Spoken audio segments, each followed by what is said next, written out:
بسم الله الرحمن الرحيم. نعملوا احلى وراك تاكليها بقى طريقتي الخاصه.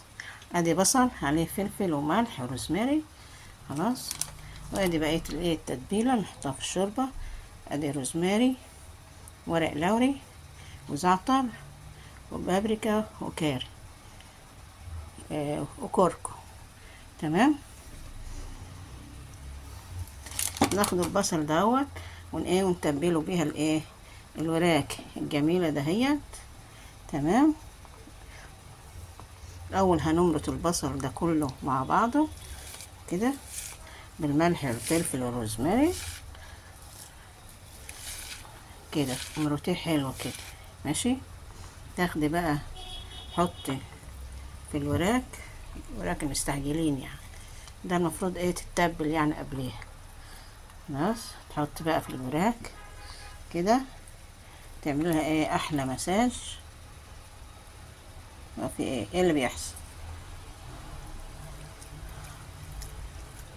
خلاص. هتتبليها كده، تسيبها ساعة 2. خلاص.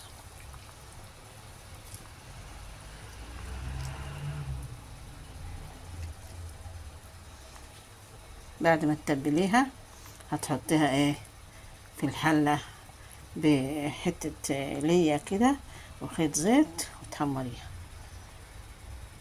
خلاص. تمرتيها كده، هتحط كده اهو بين اللحمة والجلدة، وتدليكي بقى كويس قوي، وتسيبيها مدة لا تقل عن ساعة. الفرخة ورك.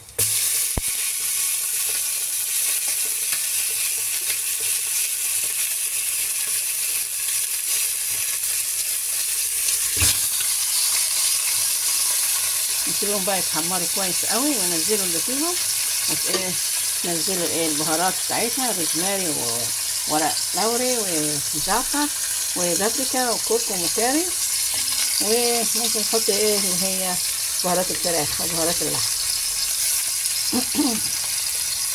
شوحوهم بقى تشويحه حلوه، وننزلوا عليهم بالميه المغليه الطماطمتين دول هنعملهم وهنبشرهم. تمام. ويبقى احلى وراك تاكليها. حطيت فصين توم كمان. والله جربي الوراك بالطريقه دهية هتدمنيها. شايفين الحمار والجمال. نشوح بقى الباقيين كده حلوين حلو زيهم، واحط الميه المغليه تستوي. شايفين الجمال. شايفين. حطوا بقى عليها نزيج على الميه المغليه.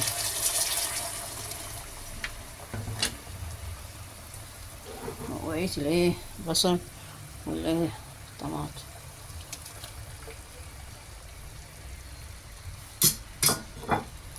يلا بينا. تغلي بقى غلوة التانية، وتهدي عليها. تمام. وتاكلي احلى وراك واحلى شوربه. خلاص. شوحي بس انت الفراخ بالبصل، وبعد ما تتبليها. تمام. بعد ما تتبليها حلو، وتسيبها ساعتين ولا ساعة على الأقل، أو زي ما انت تبع وقتك بقى، أو نص ساعة حتى أقل حاجة. تمام. تتبليها حلو وتسيبيها، وتيجي مشوحاها كده في حتة اللي هي عشان تدي طعم شوربة جميل.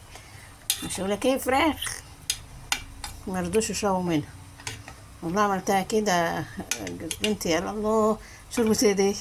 اي والله. يعني هاي. الحمد لله. تمام. ادي كده تسيبيها تغلي بقى، تاخد لها غلوه والتانية، وتهدي عليها خالص. وبعدين هي كده هتستوي، وعايزه بقى تدخليها الفرن دخليها. عايز تاكليها كده كليها. شكرا لكم حسن استماعكم. بالله عليكم متنسوناش. ربنا يجبروا بخاطري. يا ربنا يجبركم اجبروا بخاطري. خلاص. اشتراكات يا جماعة. اعملوا له اي لايك اي حاجة. مع الف سلامة لكم من اجل من المنى. احلى التهاني والامان. مع السلامة.